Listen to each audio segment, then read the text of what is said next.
Uşağı bir dəfə çağırırsan, cavab vermir, iki dəfə çağırırsan, cavab vermir. Axırda qışqırırsan, ondan sonra sənə cavab verirlər.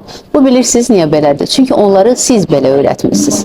Yəni uşaq görüb ki, valideyn qışqırmayana qədər onları çox da ciddiyə almağa ehtiyac yoxdur. Uşaqlar hər hansı bir iş görmək istəyəndə, hansısa bir dəcəlliyi belə eləmək istəyəndə böyüklərin reaksiyasını ölçürlər.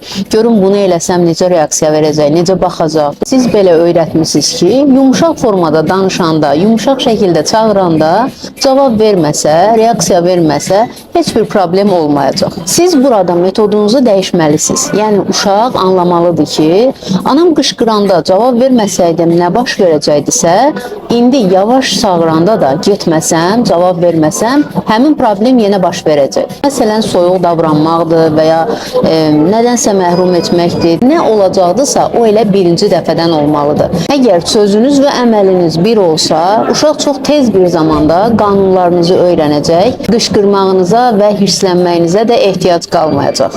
Və sonda uşağı qucaqlayıb öpməyi yaddan çıxarmayın.